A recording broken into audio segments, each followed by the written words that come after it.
Good morning students. तो आज हम ईवीएस का चैप्टर 10 सोर्सेज ऑफ फूड पढ़ रहे हैं। तो बच्चों, जैसे कि आप जानते हैं, मैंने आपको कल फूड के सोर्सेज कराए थे कि फूड हमें कैसे प्राप्त होता है, किन किन चीज़ों से प्राप्त होता है। तो आपको पता चला था कि फूड को मतलब फूड के सोर्सेज मेन सोर्सेज होते हैं प्लांट्स एंड एनिमल्स। तो हमने पहले प्लांट्स मतलब पौधों से भोजन कौन सा भोजन प्राप्त होता है ये सीखा था। फिर हमने सीखा था कि हमें जानवरों से कौन सा भोजन प्राप्त होता है। ओके बच्चों, उसके बाद हमने क्या पढ़ा था, न्यूट्रिएंट्स मतलब कैसा भोजन खाने से कैसे पोषक तत्व हमको लेने चाहिए भोजन में, ताकि हमारा जो शरीर है वो स्वस्थ रहे, उसको सारे मिनरल्स, कार्बोहाइड्रेट, प्रोटीन्स मिलते रहें। ठीक है। और आज हम पढ़ेंगे बैलेंस्ड डाइट और culture diversity in food. Culture diversity in food समझ में आया? तो पहले हम पढ़ते हैं balance diet. Are diet that contains all the nutrients in the right amount. Are diet that contains all the nutrient in the right amount is called balance diet. तो बच्चों, क्या होता है? ऐसा भोजन जिसमें सभी पोषक तत्व सही मात्रा में होते हैं। ऐसा भोजन जिसमें सभी पोषक तत्व सही मात्रा में होते हैं उसे हम क्या कहते हैं? संतुलित आहार कहते हैं। देखते हैं। आर डाइट मतलब एक आहार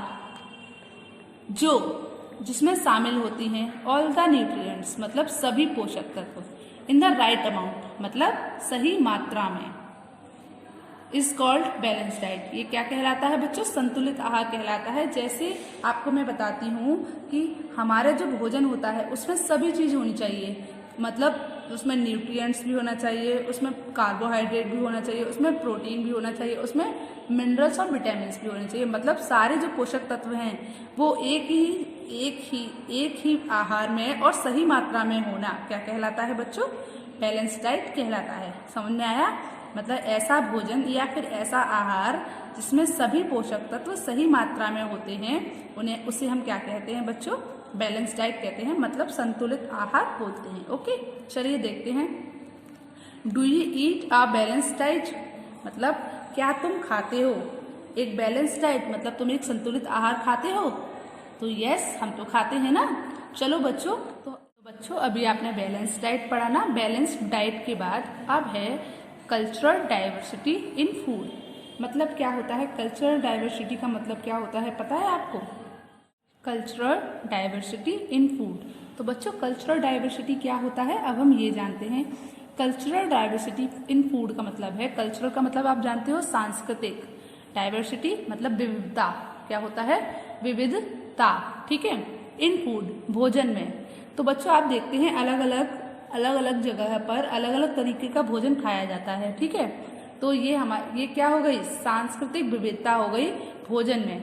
मतलब अलग अलग जगह की अलग अलग संस्कृति होती है, तो उसके हिसाब से अलग अलग भोजन भी होता है। ठीक है, चलिए देखते हैं कैसे। People in different part of India and around the world eat different kinds of food. People in different part of India मतलब समझिए, भारत के अलग अलग हिस्सों में लोग, भारत के अलग अलग हिस्सों में, एंड अराउंड द वर्ल्ड और दुनिया के, मतलब लोग दुनिया के और भारत के अलग अलग हिस्सों में, eat different kinds of food मतलब विभिन्न प्रकार का भोजन खाते हैं। आपको समझ में आया? लोग भारत के अलग अलग हिस्सों में और भारत और दुनिया के अलग अलग हिस्सों में, समझ में आया, विभिन्न प्रकार के भोजन खाते हैं। समझ आया? जैसे देखते हैं आगे। Their diet depends on what grow easily in their area. क्या होता है? उनका आहार निर्भर होता है ऑन व्हाट ग्रो मतलब वहाँ क्या पैदा होता है, मतलब वहाँ क्या उगता है, इजीली आसानी से, इन देयर एरिया मतलब उनके क्षेत्र में। समझ में आया? उनके क्षेत्र में क्या आसानी से उगता है या क्या आसानी से पैदा होता है। ठीक है, उस चीज पर उनकी डाइट निर्भर होती है। समझ में आया? क्या हुआ बच्चों? कि उनकी जो डाइट होती है, उनका आहार इस बात पर निर्भर करता है कि उनके क्षेत्र में आसानी से क्या पैदा होता है, मतलब उनके क्षेत्र में आसानी से कौन सी चीज बढ़ जाती है, कौन सी चीज पैदा हो जाती है, ठीक है। And what the climatic so like, और उनकी वो हम जैसे जगह पर रहते हैं वहाँ की जलवायु कैसी है, और किस चीज़ पर आधारित होता है कि वो जैसे कोई भी व्यक्ति कौन सी जगह पर रहता है, वहाँ की जलवायु कैसी है, इस चीज़ पर निर्भर होता है। समझ आया? तो इस लाइन की हिंदी क्या हुई बच्चों? उनका आहार इस बात पर निर्भर करता है कि उनके क्षेत्र में आसानी से क्या पैदा होता है और वहाँ की जलवायु कैसी है, मतलब वहाँ की जो जलवायु है वो क्या है। समझ आया आपको? चलिए देखते हैं आगे। So availability and preference determine the food habits of people, मतलब क्या हुआ है? सो का मतलब होता है इसीलिए, अवेलेबिलिटी मतलब प्राथमिकता, अवेलेबिलिटी मतलब उपलब्धता, अवेलेबिलिटी का मतलब क्या होता है बच्चों? उपलब्धता। अवेलेबल होता है ना उपलब्ध, तो उसी को अवेलेबिलिटी उपलब्धता। एंड प्राथमिकता, और एंड प्रेफरेंस मतलब क्या होता है? प्राथमिकता और प्राथमिकता, उपलब्धता और प्राथमिकता। आपको इतना समझ में आ गया? डिटरमाइन निर्धारित होती है, डिटरमाइन निर्धारित होना। द फूड हैबिट मतलब भोजन की आदत, ऑफ पीपल लोगों की। तो क्या हुआ बच्चों? इसीलिए प्राथमिकता और इसीलिए उपलब्धता और प्राथमिकता पर लोगों के भोजन की आदत निर्धारित होती है, मतलब वहाँ पर जो चीज उपलब्ध होगी वही तो इंसान खाएगा और उनकी प्राथमिकता भी वही होगी ना। तो इसीलिए क्या हुआ? इसीलिए उपलब्धता और प्राथमिकताएं लोगों की भोजन की आदतों को निर्धारित करती हैं। जैसी जगह पर हम रहते हैं वहाँ जैसा ही भोजन बढ़ता है, जैसा भोजन पैदा होता है, मतलब जैसी वहाँ की डाइवर्सिटी होती है, हम उसी के अकॉर्डिंग अपना भोजन खाते हैं। समझ में आया? हमारा भोजन उसी तरीके से बनता है और हम उसी तरीके से खाते हैं। तो देखते हैं कैसे कैसे।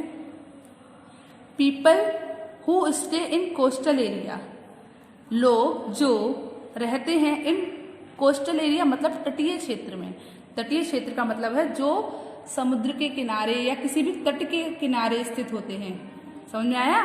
जहाँ पर आसपास कोई नदी या फिर कोई भी तट होता है, तट के किनारे जो स्थित होते हैं उन्हें हम बोलते हैं तटीय क्षेत्र, ठीक है। लोग जो तटीय क्षेत्र में रहते हैं, ईट लॉट्स ऑफ सी फूड, मैंने बताया ना अभी आपको, समुद्र के तट के आसपास रहते हैं उन लोगों की बात कर रहे हैं हम। तो लोग जो समुद्री तट पर रहते हैं, ईट लॉट्स ऑफ सी फूड, वे बहुत सारा कैसा खाना खाते हैं? अधिकतर वो कैसा खाना खाते हैं बच्चों? सी फूड खाते हैं, मतलब समुद्री भोजन खाते हैं। Like fish, prawns and lobster because it is easily available. मतलब क्या है बच्चों कि लोग जो तटीय क्षेत्र में रहते हैं वे अधिकतर, बहुत ज्यादा या फिर अधिकतर कैसा भोजन खाते हैं? समुद्री भोजन खाते हैं, जैसे मछली, प्रॉन्स झींगा, ये और लॉबस्टर दोनों ही झींगा होते हैं पर ये अलग अलग तरीके के। ओके, तो मछली, झींगा, लॉबस्टर को भी झींगा बोलते हैं। तो मछली, प्रॉन्स एंड झींगा। Because it is easily available, क्योंकि यह आसानी से मिल जाता है, यह आसानी से मिलता है ना वहां पर, इसीलिए। अब आप बताइए कि अगर हम कोई समुद्र के तट के किनारे रह रहे हैं और वहां पर समुद्र के आसपास जो समुद्र के अंदर जो जीव हैं जैसे लॉबस्टर, प्रॉन्स, फिश, तो यही तो हमें आसानी से वहां प्राप्त होंगे कि वहां पर हमें दाल, चावल, रोटी, सब्जी जल्दी से मिल जाएगा? नहीं मिलेगा ना।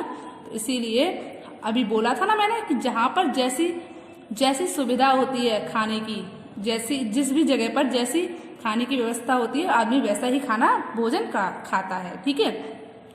जैसे अगर किसी के देश में चावल ज्यादा होता है तो वो चावल ही खाएगा ना ज्यादा। अगर किसी के देश में गेहूं ज्यादा होता है तो वो रोटियां ज्यादा खाएगा, है ना, रोटियों से ही वो अपना ज्यादा काम चलाएगा, चावल कम खाएगा। तो इसी तरीके से जो तटीय क्षेत्र होते हैं वहां पर अधिकतर क्या खाया जाता है? समुद्री भोजन खाया जाता है, जैसे मछली, प्रॉन्स एंड झींगा। क्यों खाया जाता है? Because it is easily available, क्योंकि यह आसानी से उपलब्ध हो जाता है। समझ में आया आपको? क्योंकि ये आसानी से मिल जाता है इसीलिए ऐसा भोजन खाया जाता है, आसानी से उपलब्ध होता है। समझ में आया? चलिए आगे चलते हैं। आगे क्या है बच्चों? People of south India like to eat idli, dosa, rice and sambar. क्या होता है?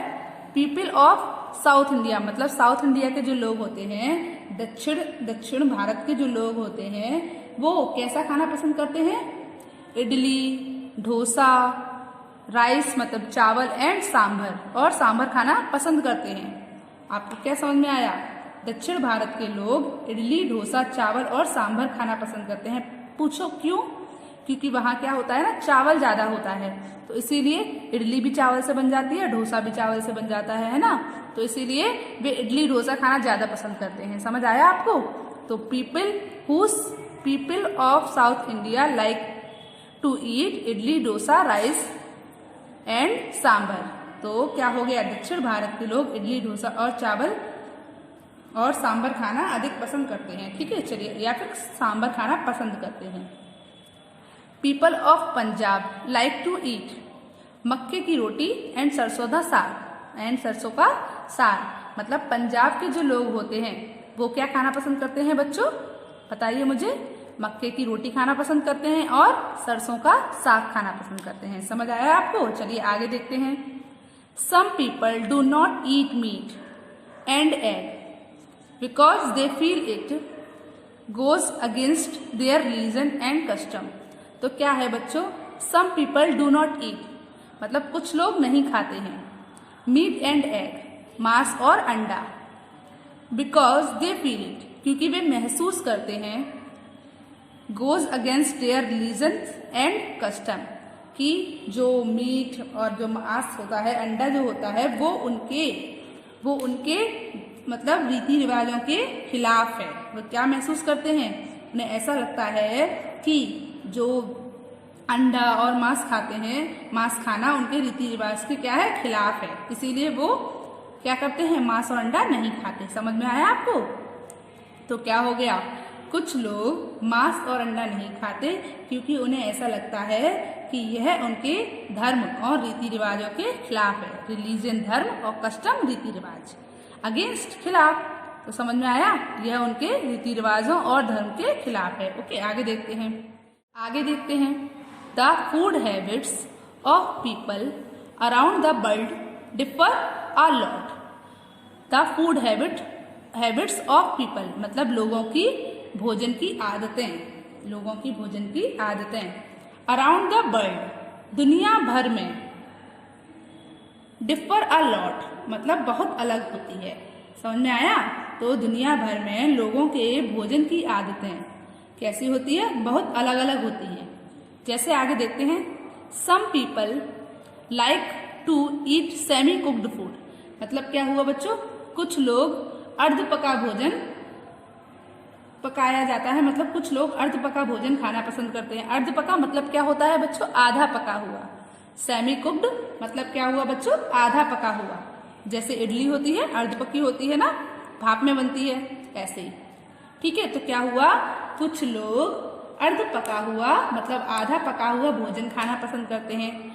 एंड आगे देखिए, some prefer food without any spice मतलब क्या होता है? कुछ लोग विदाउट एनी स्पाइसेस मतलब बिना कोई मसाले के भोजन खाना पसंद करते हैं, बिना मसाले वाला भोजन खाना पसंद करते हैं। Some like spicy food ETC। और कुछ लोग कैसे होते हैं? जिन्हें बहुत चटपटा मसालेदार भोजन खाना पसंद होता है। तो आपको क्या समझ में आया कि दुनिया भर के लोगों की अलग अलग भोजन की आदतें होती हैं, बहुत अलग अलग होती हैं। ठीक है, तो कुछ लोग तो अर्ध पका हुआ मतलब आधा पका हुआ भोजन खाना पसंद करते हैं। कुछ लोग बिना मसाले के भोजन खाना पसंद करते हैं, मतलब बिना मसाले मतलब सादा भोजन खाना पसंद करते हैं। और कुछ लोग बड़ा मसालेदार चटपटा स्पाइसी भोजन खाना पसंद करते हैं। तो देखा आपने कि हर जगह के लोगों की अलग अलग डाइवर्सिटी होती है, मतलब भोजन को खाने की अलग अलग तरीके होते हैं, अलग अलग तरीका होता है। समझ आया आपको? क्या पता चला बच्चों आपको कि अलग अलग स्थानों पर अलग अलग तरीके का भोजन खाया जाता है। या तो जहाँ पर जैसा भोजन उपलब्ध होता है, जहाँ पर जैसा भोजन पैदा ज़्यादा होता है, या जहाँ पर जैसी फसल होती है। जैसे किसी भी जगह पर कहीं पर चावल की फसल अच्छी होती है तो वहाँ के लोग चावल ज़्यादा खाएंगे ना, या फिर दूसरी जगह पर भेज देंगे। अब जैसे मैंने आपको समझाया कि समुद्री तट पर क्या होता है, जंगली मतलब जानवर ही तो मतलब जो वाटर एनिमल्स होते हैं वही तो ज़्यादा मिलेंगे, तो वो लोग समुद्री तट वाले लोग वैसा भोजन करते हैं। ठीक है, जैसे पंजाब में कैसा भोजन खाते हैं, मक्के की रोटी, सरसों का साग, क्योंकि उनको ये चीज़ें पसंद होती हैं। और साउथ इंडिया के लोग कैसा भोजन खाते हैं, इडली, डोसा, राइस, ठीक है, सांबर, क्योंकि उनको वो चीज़ें पसंद होती हैं। कुछ लोगों को अर्ध पका भोजन पसंद होता है, मतलब आधा पका हुआ पसंद होता है। कुछ लोगों को बिना मसाले का पसंद होता है, और कुछ लोगों को बहुत ही स्पाइसी मतलब मसालेदार भोजन पसंद होता है। तो बच्चों, आपको ये चैप्टर समझ आया? तो बच्चों, आज आपका चैप्टर 10 सोर्सेज ऑफ फूड खत्म हुआ। कल हम क्या करेंगे? कल हम इसकी क्या करेंगे बच्चों? अगली वीडियो में कल हम इसकी एक्सरसाइजेस फिल करेंगे। समझ आया आपको? क्या करेंगे बच्चों? अब हम एक्सरसाइजेस फिल करेंगे। समझ आया? चलिए, गुड बाय।